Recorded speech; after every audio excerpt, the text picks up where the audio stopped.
All right, here we are again, the Kelp4less podcast with the undisputed hydro weight champion of the world, Harley Smith. And I'm the organic mechanic. and uh, Good to be back here with you again. I've been on the road a lot. This winter has been busy traveling and doing presentations and meeting with customers. So it's good to be home for a while and get back into these conversations with you and not be hopping around so much. So good to see you again. You too. Good. Have a real interesting topic to bring up. It's not so much in the hydroponic world, but in more of you know our farming community. Had a very good discussion with a potential customer, and the discussion was he's going to build his soil. He's got poor soil, not only nutrient wise, but organic matter wise, biologically wise. And his question was, how am I going to build my soil? And it's been my experience in agriculture. It's very hard to build soil because we're talking about huge areas of land, right? So let's just take it small. Let's say a 10-acre plot. And the soil's been farmed to death. It's been farmed, synthetically with chemicals and a lot of herbicides and so on and so forth. So starting off, they have dead soil. So really, how can you revive or bring life to soil rapidly and at the same time build soil? So when in my mind, I look at building soil as growing soil. Like, how are we going to make more soil? If you look at that, there's only one way to do that, and that is with organic matter. And it is unrealistic to haul loads and loads of organic matter out there. It's unrealistic to spread, acres and acres of compost or whatever type of mulch you have. The best way to build soil is to grow things in it, to grow cover crops and turn those cover crops back into the ground. That is the only way I've been able to really change soils rapidly is with the addition of organic matter, cover crops, and turning the cover crops back into the soil. So that led us to the question, well, if I'm doing that, I can't pull a crop off of it. And I need to pull a crop off of it. And that is true. That's absolutely true. But in between your cropping rotations, we got to find ways to fit in cover crops, fast growing cover crops that will add organic matter and nutrients to the soil, such as there's a lot of fast growing clovers, vetch, buckwheat, a lot of grasses, things that grow rapidly and you can till it in and turn it back into the soil while it's still in its green stage. We don't want to let them fruit. We don't want to let them go to seed. We don't want to let them flower. Radish is another good one. Put some radish seed in the ground, and boy, it pops up and it's inches tall in weeks. And so we had this really good discussion on what is that really going to do to my soil. So there's one great example. For his current crop rotation, his analysis called for 200 pounds of potassium per acre. Actual potassium you can use, 200 pounds. So on a fertilizer level, if we want to look to do that organically, that would mean applying 400 pounds per acre of potassium sulfate. Nobody wants to do that. That's expensive. He would have to spread 400 pounds per acre to get 200 pounds of, available potassium in the soil. But however, if he would select some cover crops that could tap into potassium in the ground and bring them up into the root zone and into the leaf, and he turns that back in, he's actually creating even more potassium in the soil because as that plant breaks down, it's going to break down and release the potassium that he just grew. So, and potassium sulfate is, I don't know what it is right now, $1,200 a ton for potassium sulfate. Let's take that $1,200 and put it into a variety of seeds. Let's get a bunch of seeds planted and a bunch of cover crops growing at the same time and turn that back in. And eventually, all that organic matter is going to be broken down into humus, right, into humus, a nice storage bank for minerals and microbials, and at the same time, you'll actually be building your soil. As that breaks down, you will get more soil in your field in that process. So it's kind of a rant right there, but we had a very heated discussion about it. About, Mm. you know, if you ask someone, how are you going to build soil on a large scale? What's the answer? In my mind, that's the only way is to do cover crops. Hmm. Very interesting conversation. I just wanted to share that with you. No, that's great. And I look at that's the turn that's the raw materials, and it's in a form that nature is. That's what microbes use. They Most of the nitrogen they get comes from the plant material that's recycled. Well, and a lot of the other nutrients too. So yeah, we're feeding the microbes, and then the microbes in turn feed the plant. So yeah, I can see that. Um, and I would say too that you want to have with it. It's probably you're probably going to already be doing that just by having the cover crops and turning them over. You should be getting an enthusiastic community of microorganisms because there's a food source there, and they're just going to take over it.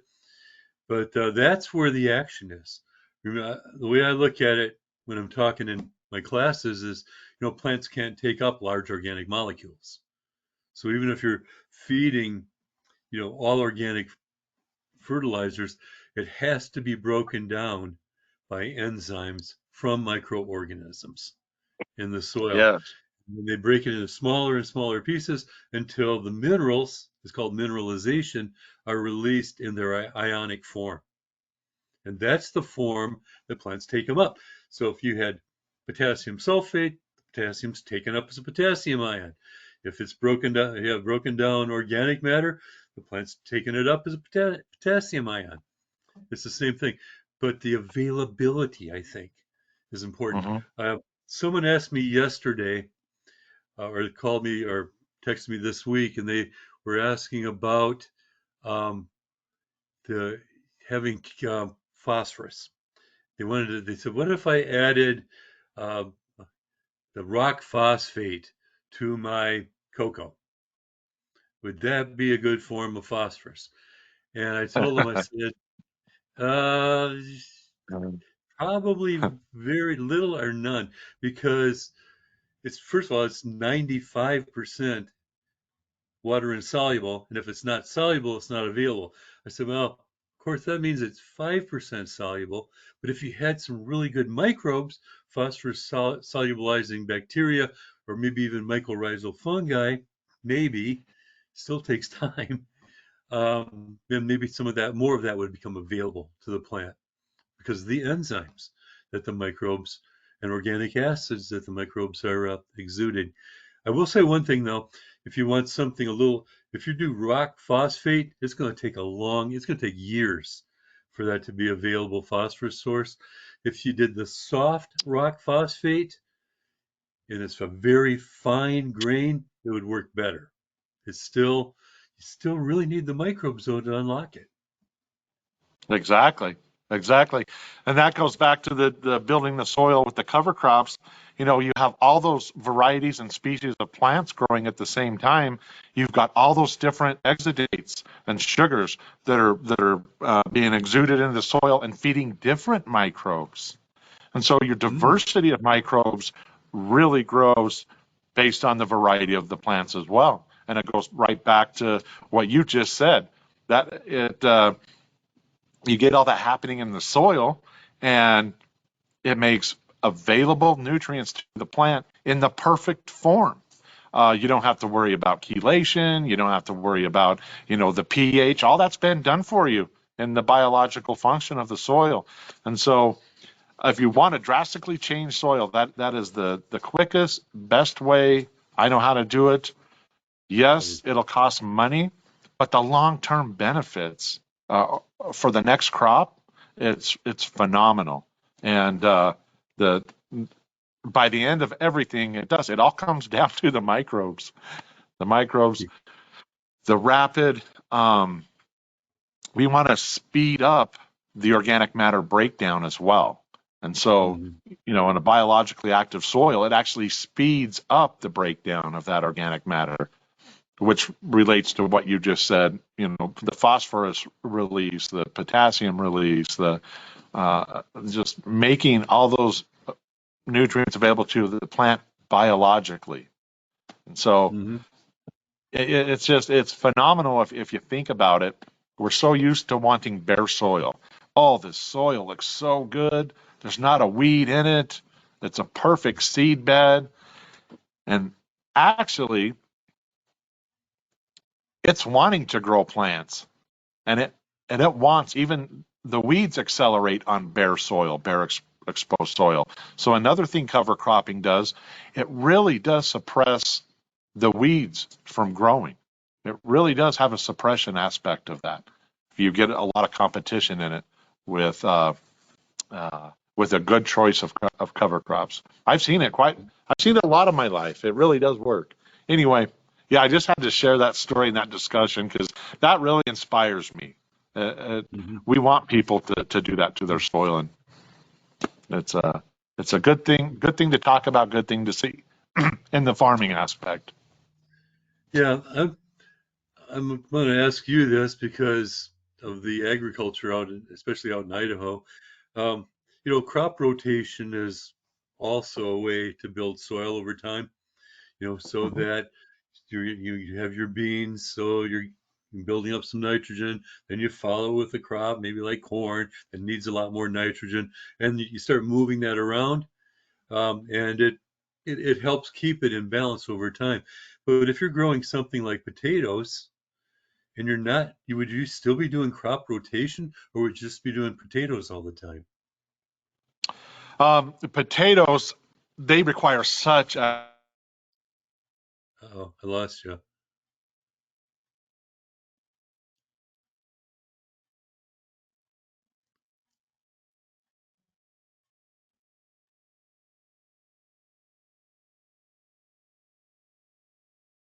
I'm losing you a little bit here.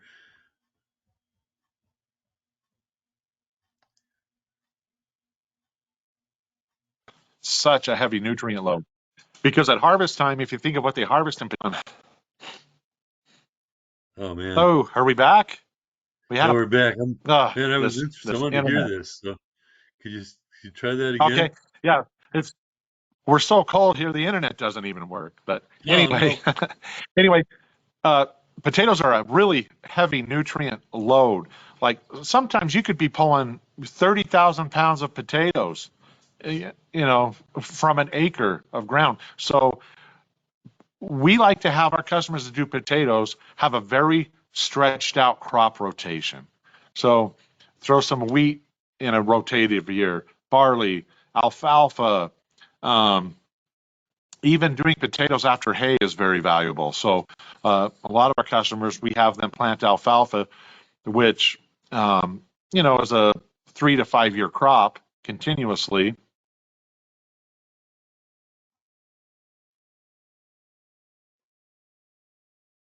and then in your rotation, bring potatoes in after alfalfa. And we're still have a little technical issue here, but yeah, it's not good to do potatoes year after year. Not very common. Even just doing a 1 year of a rotative crop back into potatoes, uh, it we see better results doing a 3 to 5 year rotation and then coming back into potatoes. Absolutely. So rotation is important. Absolutely. Yeah. Yeah. Good question. Okay. Just wondering. Uh, very very interesting. Let me see. If I have another And question here. I'm just like one thing though. You still, yeah, even though we're building soil and organic matter over time, we still have to get the soil in balance sometimes, right? If there's still a need for fertilizer when you do that. Uh, absolutely. so so um, Absolutely. so how do you actually think about the amount of fertilizer that's in the organic matter when you make those calculations, or do you just try to get a Absolutely. good base? Yeah, 100%. Um, Nutrients are important. Fertilizer is important, especially, the production that we want to see in our plants. the the benefit of doing the cover crops and the crop rotation and things like that, it requires less outside nutrients to be applied. And we can see that on soil tests, and we base that off soil tests too. For instance, um, we have we have one field we've been following with testing for quite a few years now. And in this field, I always like to rotate into corn. Um, and anyway, with doing cover crops and doing our inoculants and things like that, biostimulants, we have actually have fields that the recommended amount of nitrogen per acre for the upcoming crop cycle has been lowered by 80 to 90%. That is a huge, huge number. And it's all done with cover cropping, biostimulants, inoculants, and digestion of organisms, or digestion of organic matter with organisms. So that's a huge savings. That didn't come overnight. I mean, this was years of setting up that system, knowing we were going to go into corn, and we didn't want to have to buy a lot of nitrogen. So we really focused on growing the nitrogen with our cover crops and letting that digest. And so a great reduction of nutrients. And I have learned never short your plants of nutrients, whether you're hydroponic or out in a big acreage farm or container gardening or backyard. Yeah, never short your plants of nutrients. Do everything you can to make sure that they're available, they're bioavailable, and they're balanced. And so what we found is this method, it just makes things a little bit easier. Makes things a little bit easier and cost effective. Hmm. Yeah, that's great too, because for me, my philosophy for intensive agriculture, like in hydroponics, is always to identify the limiting factor. And sometimes it's just one nutrient. So you don't have to do the shotgun approach of just adding a whole bunch of fertilizer and hoping the plant takes it up. The more you're able to measure, the more precise you are in finding the limiting factor. Sometimes just a foliar spray or just adding, just finding out. I'll give you an example, one quick example here. The soil in some parts of Australia are deficient in molybdenum. That's micro, that's just a fraction of a part per million. That's all they need. They used to be a wheat importing nation because they couldn't grow enough wheat to supply their own population. But once they discovered that molybdenum was limiting, then they added a small amount of that molybdenum fertilizer to the soil. Now they're a wheat exporting nation. That much of a difference, because that little trace element of molybdenum is essential for the plant to process the nitrogen and assimilate it and use it. So, man, it's not just say, wow, there's a nitrogen deficiency, add more nitrogen. Sometimes it's another factor.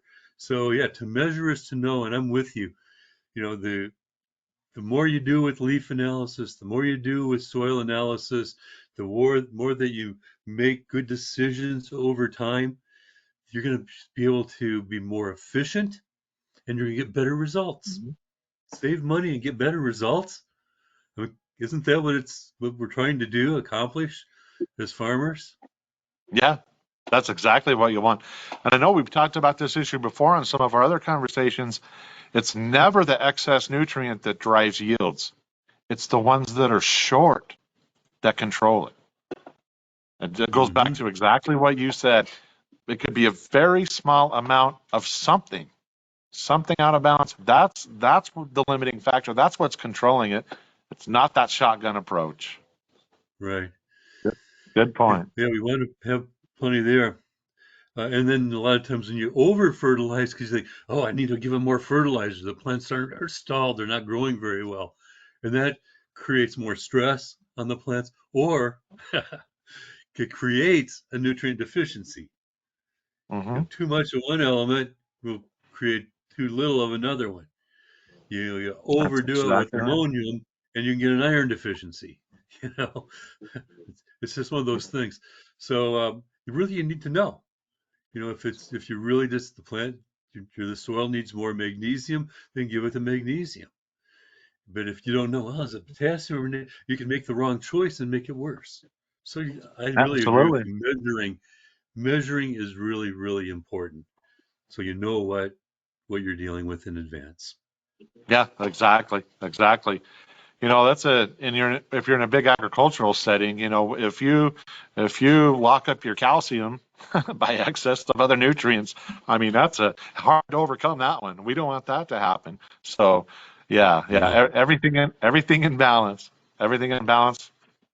biological activity and good preparation, good testing. yeah, That's a good yeah, recipe for success. yeah. You look at wild plants, though. You know, they found the balance, but it's taken them years and years and years to create that balance, and they don't need help. But when we get into intensive agriculture, and it's not the same thing anymore. You know, the microbes that are in the soil, the ectomycorrhizae that are in the forest, we're not going to be putting them on our field crops. So it's a different balance for different environments, different ecosystems, and we're creating a unique ecosystem, and we need to. That means that human beings, because we've interfered with nature, we need to be able to work with it much more intelligently if we're going to get the right results. Exactly, exactly. And all this conversation too, it does so many times it ends up with microbes, and we always have this conversation, and we get some customers that say, "Well, I'm going to reduce my phosphorus by 50% this year just because I'm going to use microbes, or I'm going to do compost tea, or things like that." And we would advise you not to do that. Not to do that. Don't remove anything from your program without having something to replace it when it comes to nutrients and things like that. So don't jump off the cliff and just say, "Well, I'm applying microbes now."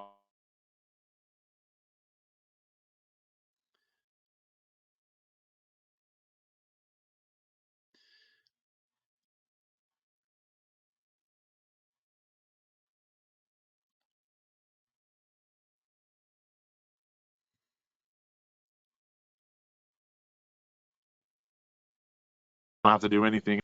Do that.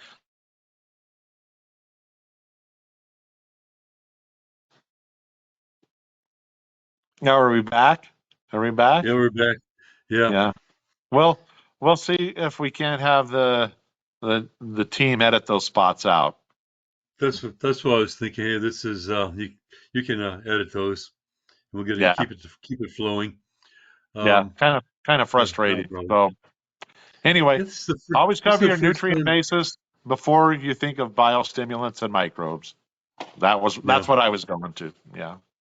yeah, yeah. I would. I'm. If someone is asking me for advice and they want to change things, I I wouldn't even change even one element more than, I mean, 50% at one time would be a Yeah. lot. I mean, 30% of one element. And to me, I'm always going to be conservative.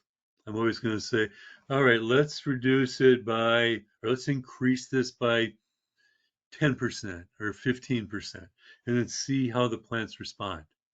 And then, well, they still have a deficiency. Okay, so now let's increase it by another 10%. You know, I really believe in making small changes over time. So even if you have microbes enthusiastic, are you going to really take the chance of maybe taking too long for the plants to assimilate that? I don't think that's a good idea if you need to make a profit the first year. But if you can improve it from year to year, then and maybe one section, on R&D, I like to torture plants a little bit. Okay, let's see what the high level is before it's negative. Let's see what the low negative amount of phosphorus is before it's negative. But mainly I want to stay in between there in the sufficiency zone. But if you just have a plot, you can do the side by side test. You can say, let's do one. Let's cut the phosphorus in half with these microbes and see how this one plot Mhm. response. And if it's positive, you go, maybe I should do a much bigger plot next year. Yeah. So anyway, All, I'm with you. all, all good advice. Thanks for listening to me rant a little bit today. I was just, it's fresh on my mind. I was real excited about it. And what better place to talk with things like that than with you? So, Okay. Well, it's good. I'm glad you had a good week and that the spring is coming. The people are starting to prepare their soils for the coming season. And I'm very excited about some of the work you're doing with the biostimulants and microbes too, because that, as you know, I feel is the next frontier in agriculture, that we can feed the world in an environmentally responsible way, protect the environment, but we can improve the nutritional value of the food and also improve our quality and yields, which is how yeah. the farmers are getting paid. So to me, it's not just adding more and more fertilizers, is being able to be more and more efficient with those over time. And I do appreciate your knowledge and your input this week. Oh, well, thanks. Thanks. Yeah. Yeah, it was a good chat. And with all my technical difficulties, maybe we should wrap this one up and we'll catch up on our normal day next week. Okay. All And right. then, Talk to you later. Have a good one. What? okay, thank you. And we'll find some time to talk off camera here next week, too. Okay. Sounds good. All I'm going right. to send you an email after this and we'll talk later. Okay. Thanks, Harley. Goodbye. Have a good weekend. Bye bye.